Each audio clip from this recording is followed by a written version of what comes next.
Souvent, quand je fais une vidéo alimentation, je vous invite à lire les étiquettes alimentaires.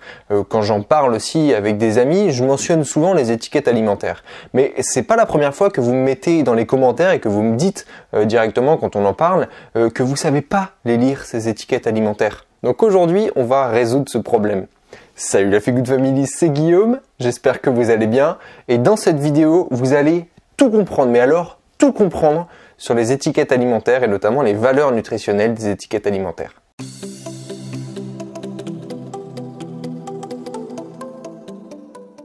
Pour bien comprendre comment ça se passe, je vous propose qu'on se réfère toujours à une même étiquette pour qu'on puisse la détailler. Je vous la mets juste là. Tiens d'ailleurs, mettez-moi dans les commentaires à la fin de la vidéo si vous avez trouvé à quel produit ça fait référence cette étiquette. C'est pas facile. Bon, en général, ce qui va nous intéresser sur les étiquettes alimentaires, ça va être plutôt la colonne pour 100 grammes. Pourquoi? Parce que ça va nous permettre de faire un comparatif plus facilement. À force de regarder les 100 grammes, 100 grammes, 100 grammes pour chaque aliment, on sera facilement en mesure de les comparer les uns avec les autres. Plutôt que de regarder des portions qui ont en général pas le même poids, qui sont pas en fait les mêmes portions, tout simplement pour chaque aliment. Donc si on se concentre sur la partie pour 100 grammes de cette étiquette, on peut voir que tout en haut, la première valeur que l'on a, c'est l'énergie. Et on voit que dans la case pour 100 grammes de l'énergie, on a deux valeurs. La première valeur, elle est en kilojoules. Elle va pas trop nous intéresser parce que c'est pas une valeur avec laquelle on travaille régulièrement. On parle plutôt en calories et en kilocalories notamment. Attention, c'est pas la même chose.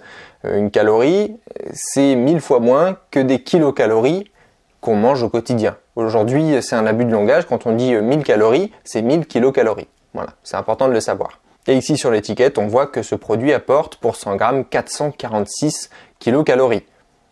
C'est quand même pas mal. Ça peut donner une petite indication de quel produit c'est.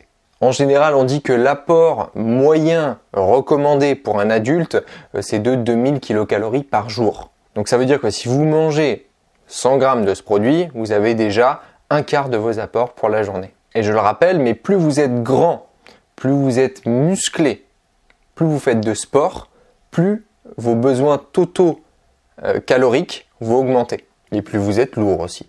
Ensuite, quand on poursuit notre lecture vers le bas, on va tomber sur les macronutriments. Il y a 3 macronutriments que sont les lipides, les glucides et les protéines. Ce sont les seuls 3 nutriments, les seuls qui apportent des calories. C'est les seuls qui ont une valeur calorique. Donc c'est ces 3 éléments-là qui vont définir la valeur calorique de ce que vous mangez. Ici, on peut voir qu'il est noté matière grasse, mais généralement, c'est noté lipides. C'est exactement la même chose. Les lipides sont des matières grasses. Notez que 1 gramme de lipides, c'est le plus dense en calories des macronutriments parce qu'il apporte 9 kilocalories environ. Alors, il existe différents types de graisses, d'acides gras. J'ai fait une vidéo sur le sujet si vous voulez en apprendre plus spécifiquement sur les lipides. Je vous la mets juste là-haut. Les graisses, elles sont essentielles au fonctionnement de notre organisme. Elles gèrent des systèmes comme notamment notre système nerveux, mais aussi notre système hormonal et beaucoup d'autres processus. C'est hyper important, les graisses. Et c'est pour ça que l'apport recommandé par jour, il est très facile à retenir. C'est 1 gramme par kilo de poids de corps. C'est-à-dire que par jour, si jamais vous faites 70 kg, vous allez avoir besoin de 70 grammes de lipides. Et après, pour ce qui est de la répartition, vous pouvez vous référer, si vous le souhaitez, à ma vidéo toujours là-haut qui vous donne les détails de tout ça. Mais retenez déjà une chose, c'est que 1 gramme de lipides par kilo de poids de corps, c'est ce qu'il vous faut chaque jour. Et ensuite, on retrouve sur chaque produit, dont acides gras saturés. Alors cette partie, je suis pas du tout en accord avec cette ligne. C'est qu'en fait, je l'ai déjà expliqué dans une vidéo, je vous la mets ici aussi, allez la regarder parce que les acides gras saturés sont accusés de générer des maladies cardiovasculaires, des problèmes d'inflammation, etc. C'est faux. Aucune étude n'a pu démontrer ceci. Allez voir la vidéo, je vous en ai déjà parlé, ça m'énerve de voir ça à chaque fois. N'ayez pas peur des graisses saturées. Donc c'est pour ça qu'il y a cette ligne en France parce qu'elles font peur et que normalement il ne faut pas trop en consommer, etc. Mais bref, peu importe, allez voir la vidéo. Allez, je passe à la suite et là on va sauter des lignes, on va aller directement aux protéines. Vous allez comprendre après pourquoi. Donc les protéines, ça représente l'apport en acides aminés des aliments. Vous avez peut-être déjà entendu ça, acides aminés. C'est en fait tout simplement que les protéines sont composées de plusieurs chaînes d'acides aminés. Voilà, ça a plein de petits acides aminés collés ensemble, ça forme une protéine. Et il est important d'avoir une bonne diversité d'acides aminés essentiels, c'est-à-dire les acides aminés qu'on ne peut pas avoir, on ne peut pas créer naturellement. Donc c'est important de les avoir par la nourriture. Et c'est pour ça qu'il faut diversifier ces sources de protéines. Les protéines, elles sont aussi essentielles au bon fonctionnement de votre organisme. Elles sont notamment très utiles pour tout ce qui est réparation des tissus. Notamment si vous faites de la musculation, par exemple, vous faites du sport, vous détruisez, enfin vous endommagez vos fibres musculaires, et qu'est-ce qui va venir les réparer? Ça va être notamment les protéines. Mais ça entre aussi dans la composition de toutes vos cellules, toutes les cellules de votre corps sont composées de protéines, donc forcément vos cheveux, vos ongles, enfin toutes vos cellules ont besoin de protéines. L'apport recommandé quand vous faites pas de sport ou pas trop de sport, il est à peu près équivalent aux lipides. Vous êtes à 1 g de protéines par kilo de poids de corps. Si vous faites 70 kg, vous allez prendre 70 g de protéines par jour. Si jamais vous faites un petit peu plus de sport, notamment de la musculation où vous détruisez plus de fibres musculaires, n'hésitez pas à monter jusqu'à 1,6 g de protéines par kilo de poids de corps. Je vous laisse faire le calcul en fonction de votre poids. Voilà, c'est à peu près tout ce qu'il faut savoir sur les protéines. Maintenant, on va remonter un petit peu et on va passer aux glucides. Les glucides, c'est quoi? C'est très simple, ce sont des sucres. Voilà, c'est tous les sucres, on appelle ça des glucides. Et les glucides, c'est le seul macronutriment qui n'est pas essentiel à votre fonctionnement, qui n'est pas essentiel parce que votre organisme peut aller chercher de l'énergie dans les lipides que vous mangez et dans les protéines que vous mangez. Donc les sucres sont pas du tout essentiels à votre survie, mais ils sont un moyen d'avoir de l'énergie efficacement et rapidement, et notamment de donner de l'énergie à votre cerveau qui lui adore les glucides. Le cerveau il fonctionne très bien avec les glucides. 1 g de glucides vous apporte 4 kilocalories. Je ne l'ai pas précisé tout à l'heure, mais 1 g de protéines vous apporte aussi environ 4 kilocalories. Donc protéines et glucides sont équivalents en termes d'apport énergétique. Et votre apport journalier recommandé en glucides, eh bien, ça va être le reste de vos calories, tout simplement. Je m'explique. Attention, c'est un petit peu complexe cette partie, mais vous allez voir, vous allez très facilement comprendre. Si jamais vous avez besoin, par jour, c'est obligatoire, je vous l'ai expliqué, de 1 g de lipides par kilo de poids de corps. Si vous faites 70 kg, ça vous fait 1 g de lipides qui vaut 9 kilocalories, donc ça fait 9 kilocalories fois 70, le nombre de grammes dont vous avez besoin.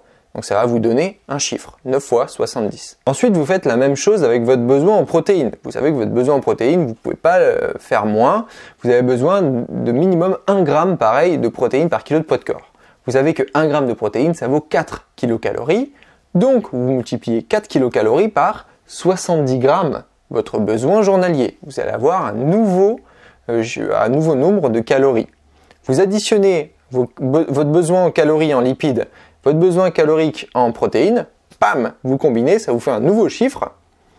Et vous prenez votre total calorique de ce dont vous avez besoin sur une journée, par exemple c'est 2000 kilocalories, vous enlevez ce chiffre-là, parce que c'est des calories que vous allez utiliser pour les lipides et les protéines, vous les enlevez, il vous reste un nombre de calories, et ce nombre de calories, c'est celui que vous pouvez avoir avec des glucides. Et là, vous vous dites peut-être, non mais attends, mais c'est trop compliqué. Je vais jamais y arriver là. T'as vu ce que tu me demandes de faire? C'est juste de la bouffe, j'ai pas envie de me faire chier. Rassurez-vous, tonton Guitou vous a préparé un petit programme maison que vous retrouvez sur mon site.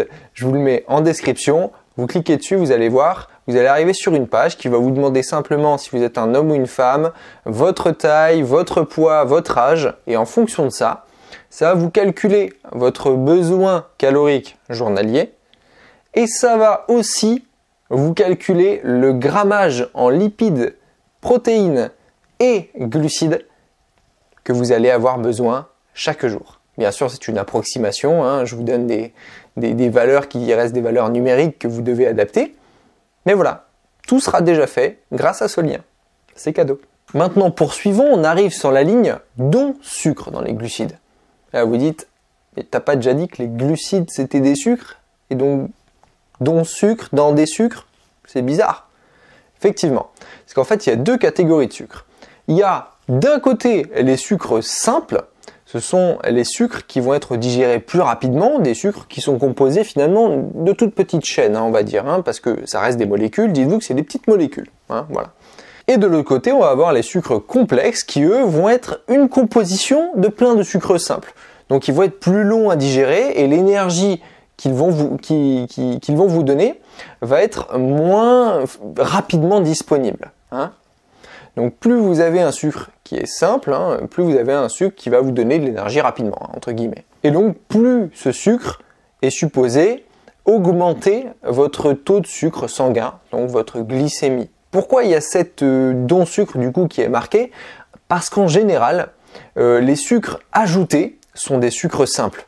Donc en général, quand vous voyez que dans sucre, il y a une belle proportion, ça veut dire qu'il y a quand même pas mal de sucre ajouté. Et là, dans notre exemple, je peux vous dire que là, je vois 33 grammes de sucre simple. C'est énorme. C'est vraiment énorme.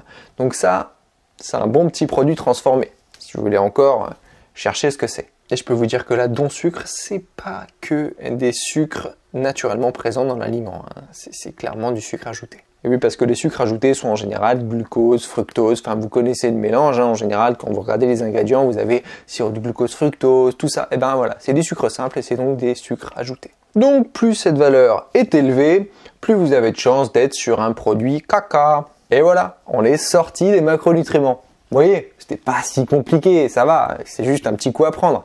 Après vous verrez, vous lirez les étiquettes à la vitesse de la lumière. Et allez, on poursuit avec maintenant, c'est des faciles. Là, vous avez les fibres. Donc, si l'aliment en contient, il y aura cette ligne fibres.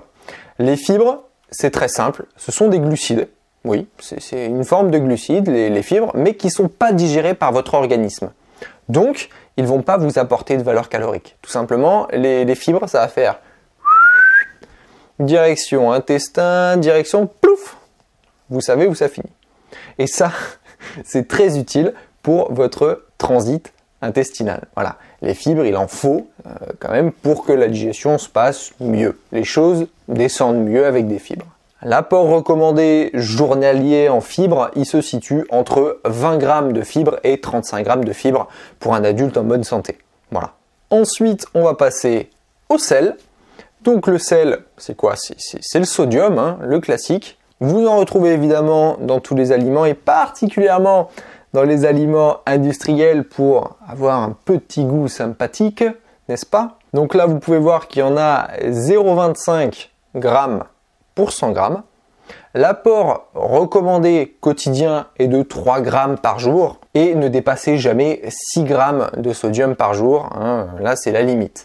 Sauf si vraiment vous êtes sportif, que vous transpirez énormément et donc forcément que par votre transpiration, vous savez ce petit goût salé de la transpiration, c'est ça, c'est le sodium qui s'évacue par votre transpiration. Donc si vraiment vous faites un sport où vous transpirez beaucoup, là vous allez peut-être avoir un apport en sodium qui sera supérieur. Oui, parce que gardez en tête tout de même que le sodium est quand même responsable de l'augmentation du risque de maladies cardiovasculaires. Ce serait quand même dommage de se taper ce genre de merde à cause du sel. Et voilà, on a fini de lire l'étiquette. Petite explication supplémentaire, ces étiquettes-là ne prennent jamais ou très rarement en compte les valeurs micronutritionnelles. Ça vous donne juste les valeurs caloriques et quelques petites autres indications comme les fibres et le sel. Mais les micronutriments, vitamines, minéraux, oligo-éléments, ils ne sont pas présents sur ces étiquettes-là. Donc, vous ne savez pas si votre produit finalement, il est qualitatif ou pas, parce que finalement c'est le contenu en vitamines, en minéraux, en oligo-éléments qui sont aussi essentiels au bon fonctionnement de votre organisme, qui vont être extrêmement importants dans un aliment. Donc là vous allez vous dire « Oh putain, encore un truc compliqué, j'en peux plus là !»